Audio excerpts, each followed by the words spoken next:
Welcome to Face to Face. This is a show about change and about what's next. It's a show that wants to ask questions, peel back the layers of our average everyday experience, and go beyond scratching the surface. We interview amazing people with incredible ideas and stories who have done wild, weird, and wonderful things. Remember that imagination shared creates collaboration, and collaboration creates community, and community inspires social change. I'm David Peck, and this is Face to Face.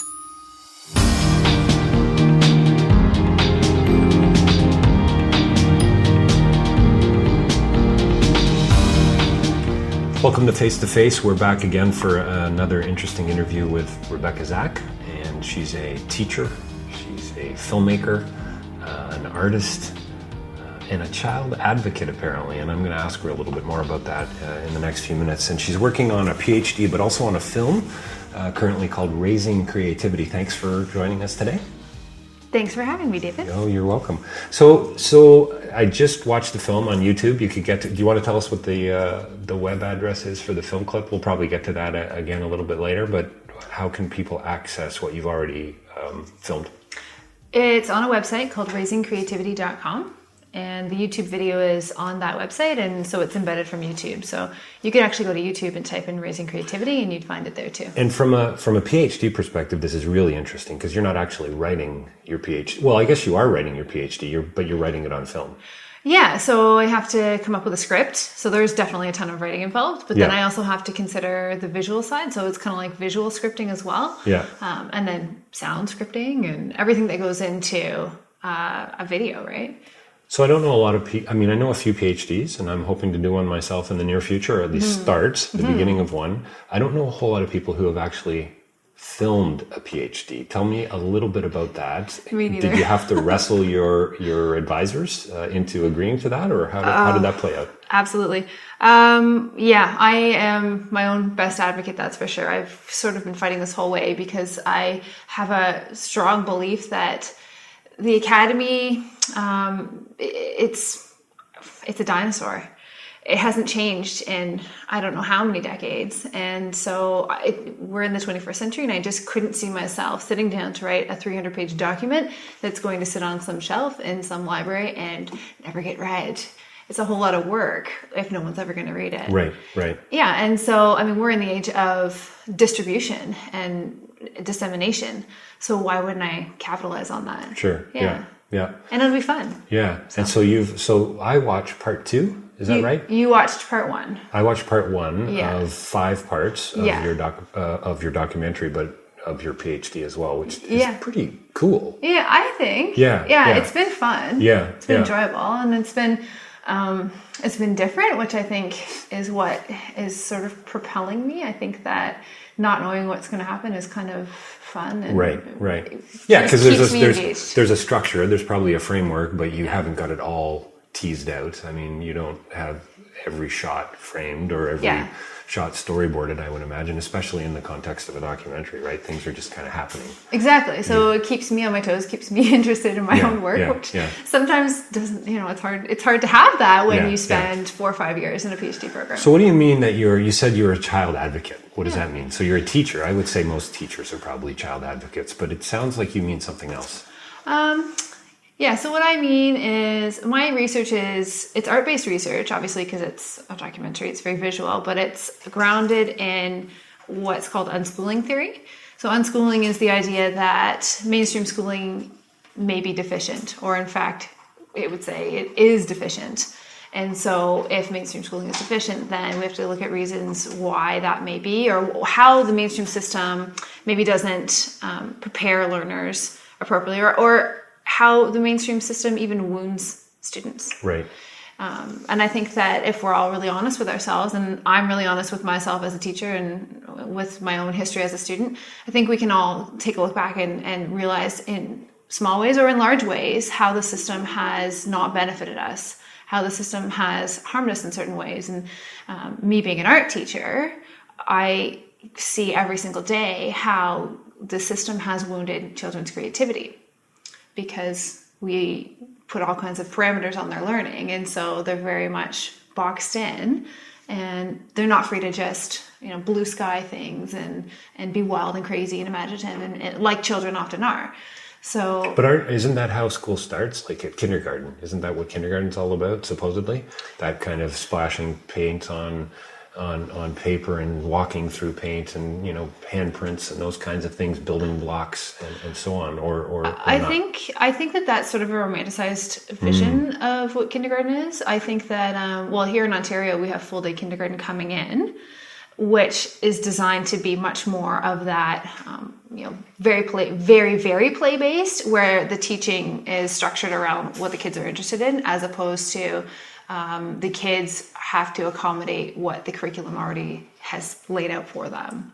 Right. But let me get back to your question about being a child advocate. Yeah. So, because I don't think I quite answered that fully. To me, being a child advocate is recognizing that kids are 100% human beings, and as weird as that sounds, it's very easy to, as a teacher or as an adult or as a parent, to take advantage of the power that we have as adults. We're older, we can manipulate any situation, and teachers do. There's no question teachers do that, and I could do that, and I have done that for sure. But I try to be constantly mindful of that I don't use my power for my own benefit and not to theirs. Do you mean, so Elizabeth, my wife, is a teacher, and we'll have these conversations. I think school's way too structured. So I'm a crummy mathematician. I don't like graphs. I don't like numbers. I mean, geometry is kind of interesting to me, but I've never liked the whole idea of the formula. Like 2 plus 2 equals 5, as far as I'm concerned, right? So Victoria, my daughter, who's 5, is in, I guess, senior kindergarten, and she was starting to work on some mathematical stuff. And I was, to say I was outraged would be a bit of a stretch, but I was a bit annoyed. Yeah. What do you mean you're doing math already? Now, it was 1 banana, 2 banana kind of thing. But still, is that necessary at such a young age to be already talking about 9 to 5ing our kids? In a way, is that sort of what you're against? If you ask me, I don't think it's necessary. I think that... So we're not treating them as 100% human beings when we do that. When we... Well, I think that what unschooling suggests is that, or believes, is that when I say a whole human being, I'm taking a very holistic stance. Right? So that... For example, let's say that let's just take the math example, David. If you don't know how to do some sort of a math thing, how you're really going to learn it? And there's many that I don't know how to do, by the way. Me too, all of us, right? Yeah. But, or there's stuff that I've learned that I don't know anymore. So did I really ever know it? I don't know. But, so let's say that you're going to learn some sort of math formula for some purpose. You can sit down and you can open a book and you can learn it, or you can nowadays open up a YouTube video and learn it. You can teach yourself, but you're not really going to learn it if someone is coercing you to learn it. Right. So if someone is telling you, you really need to learn this right now because one day you're going to need it.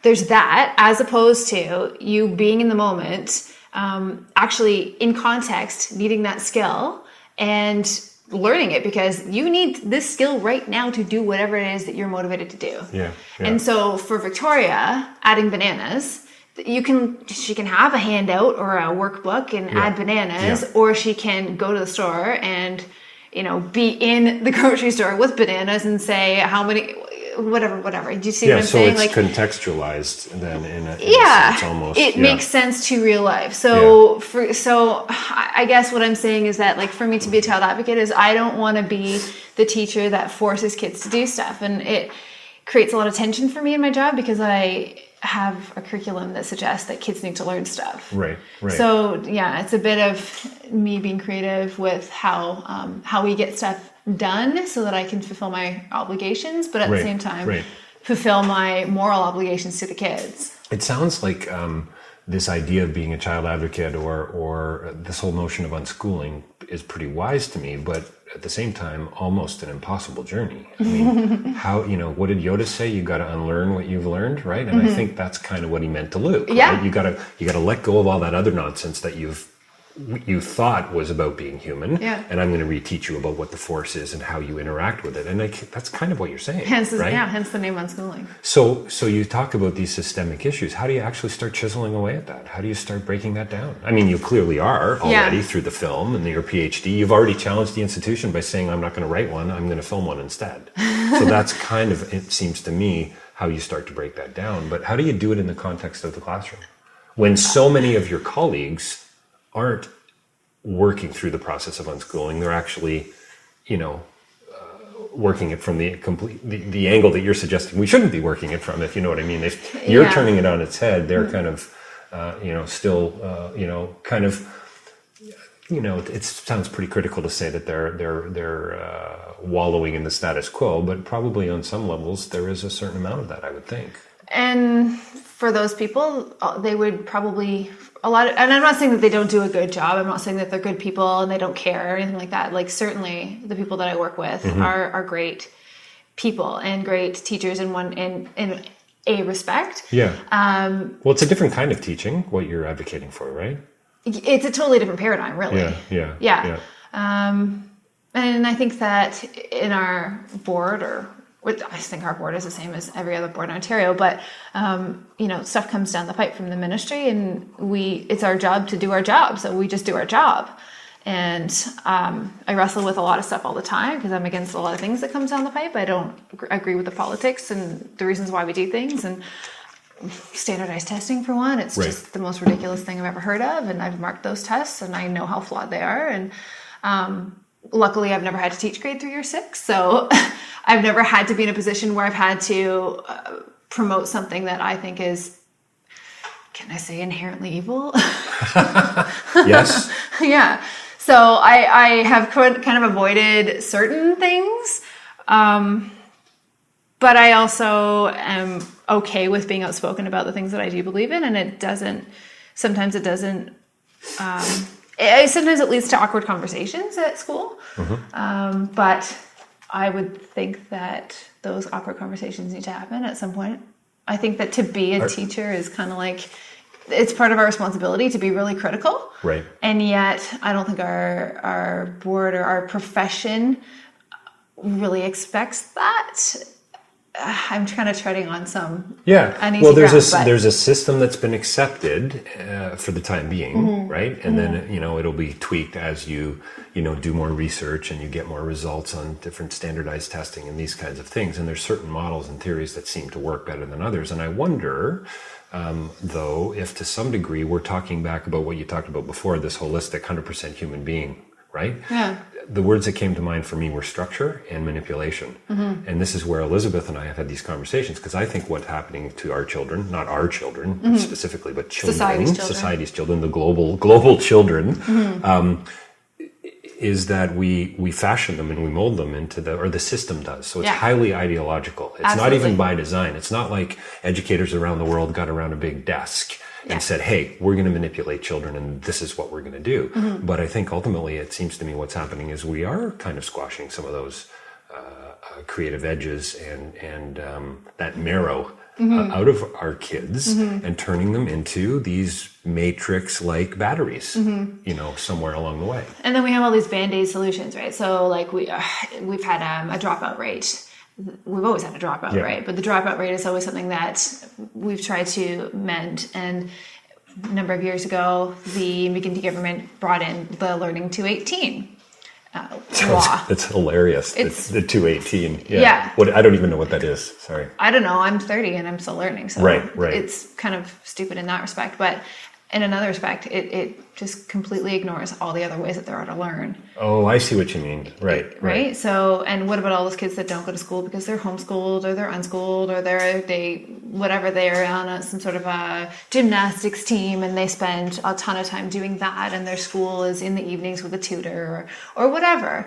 Just the whole Learning to 18 initiative, I think, is really flawed too. And you can present anything and make it all nicely wrapped and sound really great. But I think we really all have to be really critical, not just teachers, but everybody has to be really critical about the stuff that goes on and why it goes on and who it's trying to appease, and Right. who are the victims? And Well, and are we teaching for the kids, or are we kind of teaching for each other in a way? I wonder to what degree there's. I mean, this whole idea of mediocrity, it's a difficult one to talk about, because if the moment you start talking about mediocrity, you're sounding critical and you're too negative and you're the downer and so on. But I wonder to what degree we are kind of pedagogically and currently satisfied with mediocrity. Oh, yeah. I think that we do anticipate mediocrity to a large degree. I think we anticipate it. And I think kids anticipate it because they get report cards, and the report cards dictate their identity almost. Right. Oh, yeah, absolutely. Your identity is tied to the A or the B or whatever. It's not the same system, but it's it's tied to some sort of, it's somebody else's, commentary. It's troubling on some level for sure. But I think that there's a huge difference between learning and schooling. Right. And so a lot of kids hate school. Yes. Yeah. But they love to learn. And there's no doubt in my mind that as soon as kids understand the difference, because I see it all the time, like the kids who say, I hate school, but they love to learn. If you put them in the right context, with the right support, they love to learn. And who doesn't love to learn? Who doesn't love to investigate something new? And maybe it's learning whatever they want to learn. Like maybe they don't love learning math, but maybe they love learning how to get to the next level in video games. Do you know what I mean? Yeah. And which is problem solving, just like math. Yeah. Well, it's interesting that you bring that up. Right now, my son Spencer, who's 7, he's not, I would say he's kind of crazy about video games, and he's playing a couple in particular. And, I hit the video game circuit, I'm 47, so my video games were Space Invaders and Asteroids. Look them up. They're pretty prehistoric, digitally. But, I mean, he is so engaged in this one, Clash of Clans, I believe it's called. And it's sort of this building of a fortress, and he's really engaged. And so I will get these creative ideas and solutions for what he's going to do and how he's going to take it to the next level. And Dad, I've done this. And so there's this whole level of engagement for us. And the old fart in me says, oh, Spencer, you can't put so much time into a video game. And yet it's, in a way, it's kind of too early to tell, right? Whether or not it really is as imaginative of a creative outlet as, say, I don't know, drawing, doing a painting or reading a book or something like that. But it seems to me, like you say, there's problem solving involved and all these other skills that are hopefully being used. Yeah. But, with everything comes with a cost as well, right? Yeah, but I think that we need to trust kids that when they get bored of it, they'll move on to something else, and no one can possibly do something 24 hours a day forever. Yeah, I think, that's interesting that you talk about the whole notion of trust with kids. I mean, I've always thought before I had kids that kids are pretty resilient with respect to certain things, and they are actually very discerning, and they do understand in ways that we have forgotten about a long time ago. And there's a sense in which, you talked about learning within the context of a supermarket and adding bananas together. There's a sense in which I think kids get it, and we don't think they do. And we got to bring them along, and we condescend towards them. And, it's for the kids, after all, right? Yeah. When in actual fact, sometimes I think it's just about making ourselves feel better, in some way. Who cares if I'm an artist or not? I mean, so what? Like, why don't I want my son to be a mathematician? I mean, he's going to be an accountant after all, or, he's going to grow up to be a doctor. So doesn't he have to learn the anatomy of the human body and so on? Don't we have to be well-rounded? Is that the question? Yeah, I think that's what I'm trying to say. I guess I'm getting to why do we focus so much on that? And do we like Plato disregarded the arts? He wasn't a big fan of poetry and music and so on. And have we just carried that along in some way and said, you know what, it's really not valuable in and of itself? Well, can I just stop you just for a sec? Because I think that in raising creativity, I define the creativity, or most people define creativity in a very broad term. So it's not about necessarily just the arts, but it's anything that a skill that you can, it's developing something unique and novel and relevant and useful. So for example, you might be a mathematician or a scientist or something very right-brained. Left-brained. Right. Sorry. Right. Left-brained that uses skills, that build something or develop something unique and novel and relevant and useful. all the time we see that. I mean, that's where innovation comes from. Creativity is the basis for all innovation. So when I say that we need to raise creativity in schools, first of all, I'm not the only one saying that by any means, but I'm saying this for everybody, regardless of what they're interested in, no matter who they are, no matter what their personality is. Everybody needs to be able to, a good education is something that helps you to think and process and be able to tackle anything come what may. Right. So we talked earlier about a formula, and with math, you were saying about how Victoria has these little formulas and stuff like that. Well, my students come to me, they're in middle school, and they come to me all the time looking for a formula for their art. And it drives me crazy because I think, what have we done when they think that it's perfectly acceptable to come to me and say, what do I do next? What do I do next? Now what? Now what? How do I make my artwork? How do I know when it's done? Is this good? I get that question all the time. And that question is just so philosophical. You don't know where to begin, right? So I do what you do. I like to respond to them with a question. Respond with a question, yeah. Yeah, I think it's great. Do you think it's good? Do you think it's done? Yeah. You know, or tell me a little bit more about how you got here. Exactly. What would you do next?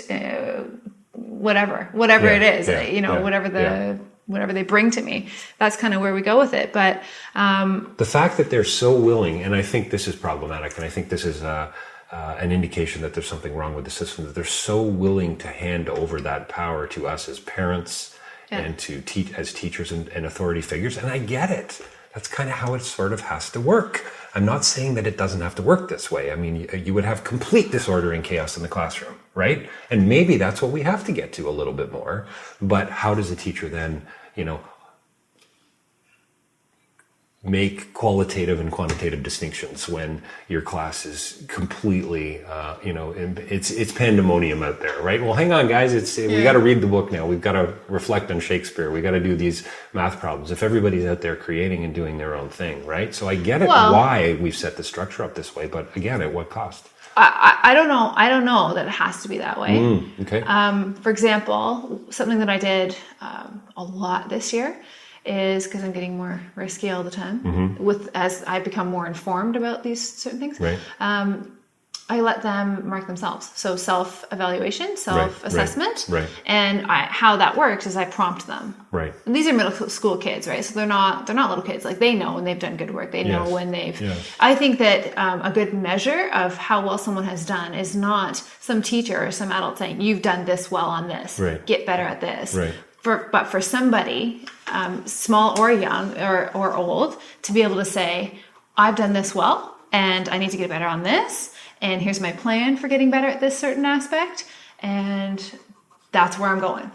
Because certainly as an artist or as a teacher, as an adult, that's what I do, right? That's what we all do, isn't it? We say, I'm good at this. I'm proud of myself when I did this, and I want to get better at that. I need to, I need to take some lessons here. Or I need to research this so that I know how to do even better next time. Right. I need to practice, whatever it is. So I got my kids to do that all the time. And in some cases, whatever they said, and I said, well, if you had to mark yourself, what mark would you give yourself? And I said, theoretically, if this was your rubric, and I laid it all out, and I taught them how to make a rubric, which for anybody that doesn't know is our standard assessment tool that we use in the schools. And I taught them how to write a rubric. And I said, here's how you would know. A level 3 is technically how you know that you've done a really good job. Level 4 is you've done a good job, but you've added a lot of detail. Level 2 is, what that good job would look like, but maybe not enough detail. Right. And I just laid it out to them that way. Yeah. Sure. And I knew that none of them were going to get a level 1. They'd all done a good job. Right. And by the way, this project that I'm referring to is something that I had them propose to begin with, which is why I had to have them self-evaluate, because. And what grade would this be? This was grade 7. Yeah. But I did this at the beginning of the year. Right. So they were 12. Right. They were 11 and 12, and they did it amazingly. And I let that mark stand for the report card, and I thought, why not? I want to come back to your comment about the right and the left brain thing, and I wonder to what degree that has already kind of impacted the way we think. And I wonder if this is an indication, if this is back to this whole idea of structure and system and mediocrity, that we've actually taken the brain, this,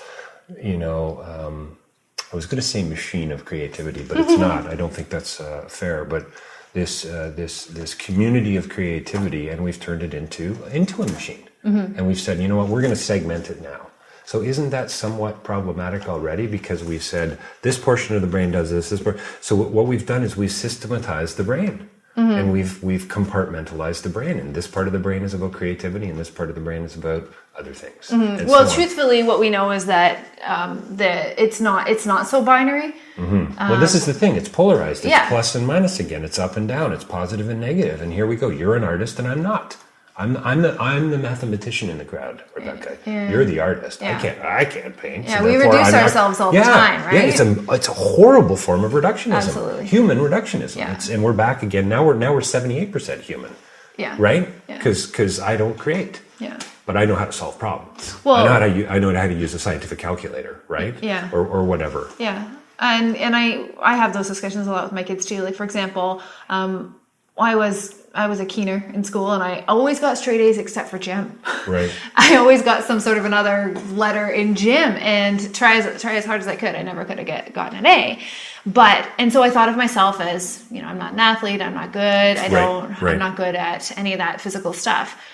And yet I run all the time, and I go to the gym, and I enjoy exercise. And so growing up, I thought one way of myself. And now that I'm out of school and no one sort of gives me that kind of negative feedback, because I do think it's negative, sometimes I would say it's usually more negative than positive, actually, for those regards. Right. I just know that that's not true of myself.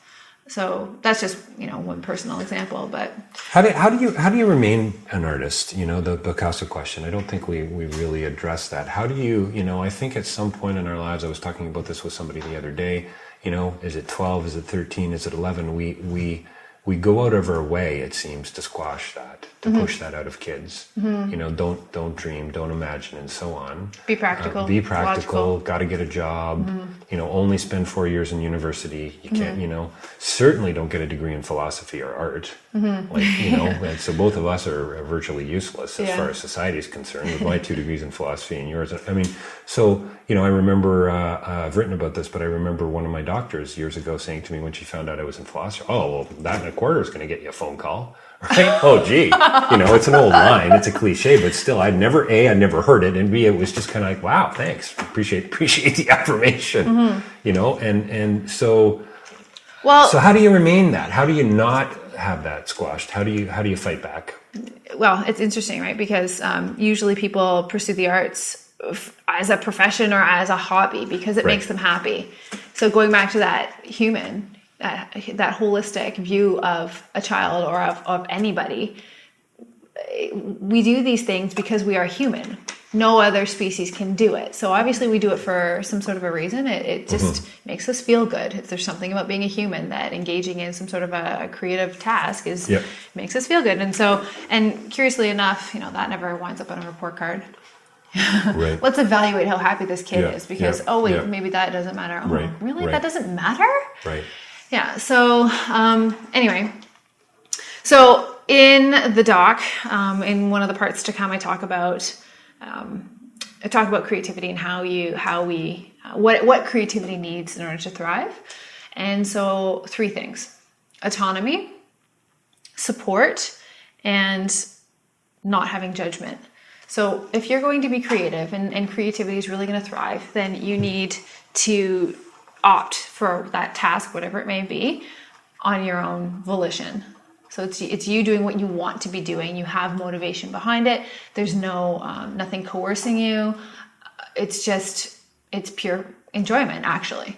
And in order to keep that going, lots of times you need support in some way. You need the environment that will help that happen, or you need people that will help you along the way. So when you hit a roadblock and you don't know what to do next, someone will say, well, why don't you do it this way? Or what would happen if you did this? Like someone to prompt you, or someone to fill in the blanks that you don't have on your own, or whatever it is.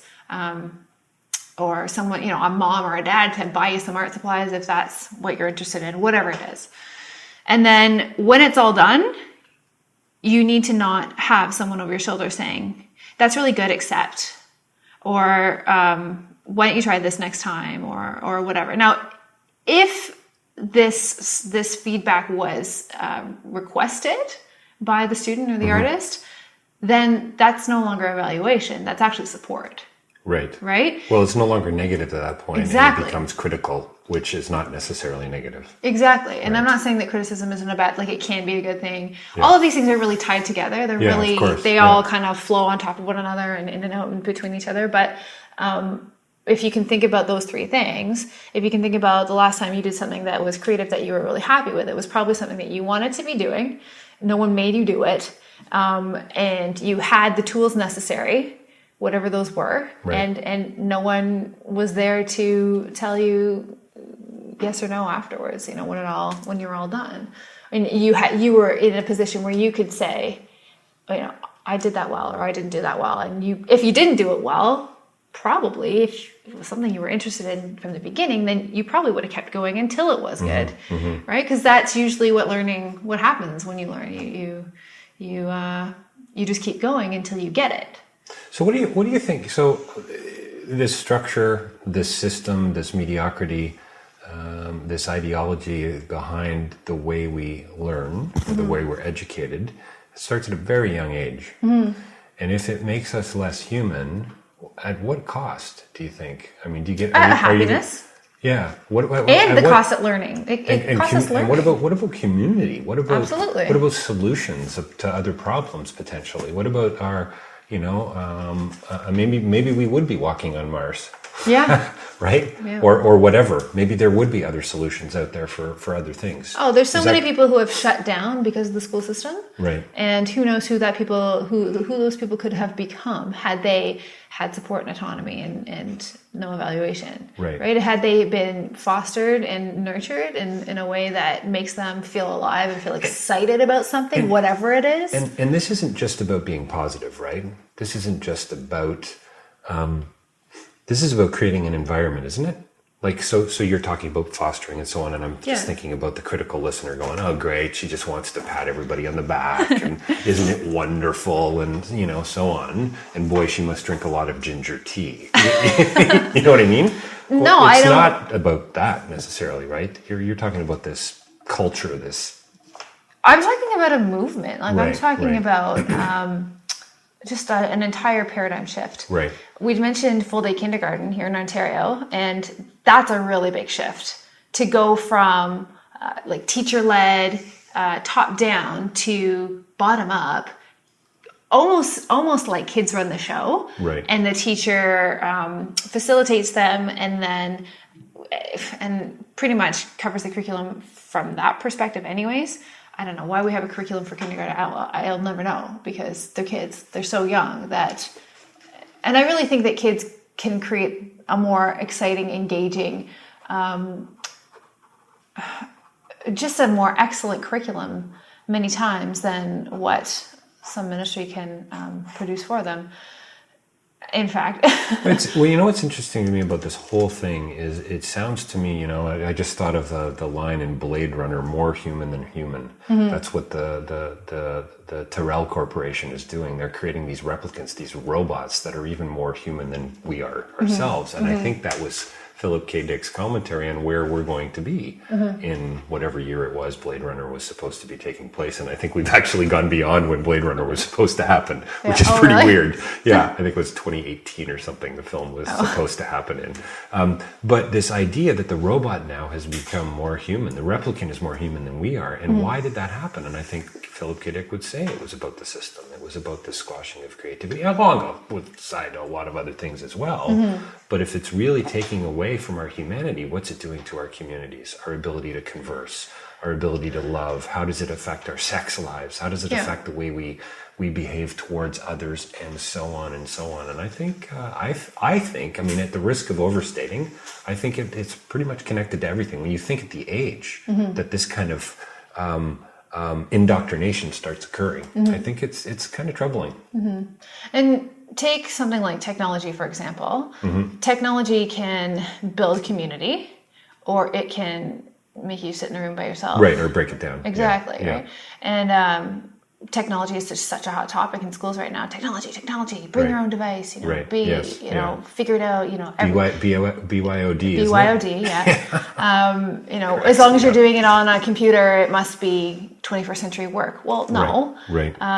If you're working on something according to a formula, then you're not learning anything new. You're not problem solving. You're not thinking critically. Yeah. You're not functioning on your own, right? Yeah. The goal should be to be able to take something and address it no matter what it is, come what may. Yeah. And so, if we're using technology, then we don't want kids to be technicians. This is something that I'm always talking about, and I feel like I'm the only one saying it. But, we don't want kids to just be mere technicians, whether it's with technology or with anything else.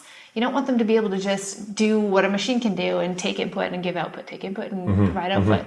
It needs to be something that a student takes input, and then whatever comes out of them is unique to them because they've thought about it using their unique experience. Right. And it's like something that no one else can do. And that is what a good education should do for you, I think. It should help you to be more human. Yeah. Well, and I believe, having spent a lot of years asking questions, I think the way to get deeper into our own humanity, or at least one way to get deeper into our own humanity, is by asking better questions. And so when you're treating Emma, who's in the film, by, when she says to you, hey, was this any good? You say, well, tell me what you think about it. Or who's that guy? Or what is that image all about? And that's what I'm doing with our kids. And I hope it's going to work. But this idea of actually engaging them instead of saying, maybe it's not done.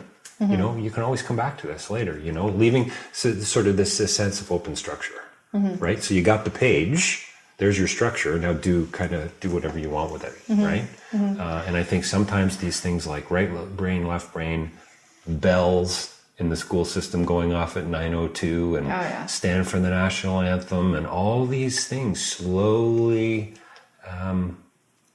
chisel away at our ability to love, our creativity. And it sounds kind of crazy, but Michel Foucault, French philosopher, wrote in a book, Discipline and Punish, this idea of our the mechanization of the human, and it happens through our school systems, through our hospitals. It happens through architecture. It happens through our prison systems, through the military, and it's all about regimentation. This idea, and this is the way you do it. Systematizing everything. You do it this. You stand in line at the bank.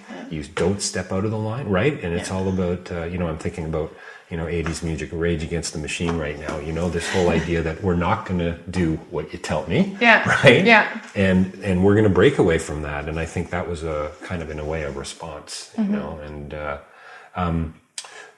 Paradigm shift.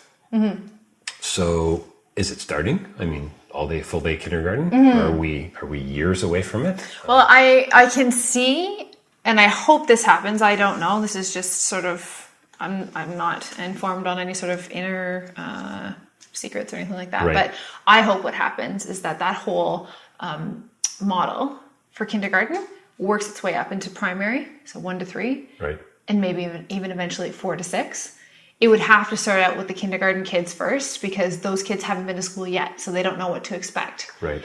It's very weird for my kids when they come to my class in grade 7 and I tell them that we're going to have a democratic agreement and we're going to vote on everything, and democracy means one vote for everybody and nobody's vote is stronger than another, and that includes me. And so that kind of stuff's really weird to them, and when I give them proposals for ideas and prompt their imagination instead of saying, this is what you're doing, or if I say, would you guys like to publish books? And it's like, we don't have to, I'm not making you, but if y'all want to, then cool, let's do it. Right. So it's something that they can own and they want to do and that kind of thing. I mean, if they had that all the way along, then they would expect that, but the thing is they're used to the standard kind of thing. Can I talk about that for a second? So this expectation. So I teach at Humber College. I teach postgraduate students, students that are early 20s and, some of them into their 40s even. And I don't teach, when I give a lecture, I will kind of present the topic. I'll maybe talk a little bit about what some others have said about this. I'll give a few points on the board, maybe show a film clip, basically try to create a conversation, create a dialogue around the issue. And at the beginning of the term, I get really good interaction. Students are really into it, et cetera, et cetera. And invariably, there's, out of 80 students, there's 5 or 6 that just are deeply, well, more than 5 or 6, usually 5 or 6 that are very vocal about it, that are just really uncomfortable with it, that I haven't told them, basically this is it, I haven't given them the 6 takeaways. Here's what today's lecture was about. Boom, boom, boom, and boom. And by the way, Professor Peck, not a professor at this point, but Mr. Peck, do we need to study that for the test? Is it going to be on the exam? For crying out loud, who gives a rat's ass about the exam? I mean, you're at a postgraduate level. Is this still about just getting a job? I mean, obviously I'm living in a bit of a dream world, I suppose, but at the same time, the fact that these are students that are in their mid-20s, late 20s, early 30s, it's such, I think, sad commentary on the systems. A lack of creativity, inability to teach students how to think. Instead, it's telling them what to think, and as if there is this 6-point solution to creativity or international development or whatever the topic happens to be. Here's the points because the teacher said it. In fact, I open up my classes usually in January I teach, and we've got tiered seating, rake seating, 80 students. They're all focused on me, and I say, guys, just so you know, I have troubles with the way this classroom is set up. Yeah, absolutely. I'm the expert. Or so you think, and I'm the guy who's going to inject all this knowledge into you. Just so you know, I believe you know more than you think you know, and this is going to be about a 2-way, 3-way, and 5-way conversation. And often that opens things up, but sometimes, I have that conversation with my kids too. They're 12. And that's what I believe needs to happen. We want to have a paradigm shift occur. We're going to have to start talking that way. We're going to have to start including kids more. We're going to have to start treating them more like trusting them, and treating them more like, like you said, this whole idea of being 100% human. And it comes down to the way that teachers are taught to teach.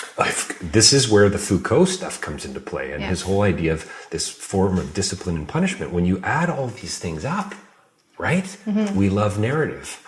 We love the movie that ends and wraps up quite nicely. A little uncomfy, that jazz music. Much prefer the music that, you know what I mean? And you start to add this all up and you go, whoa, now I'm starting to get a fuller picture as to why the world is such a mess, right?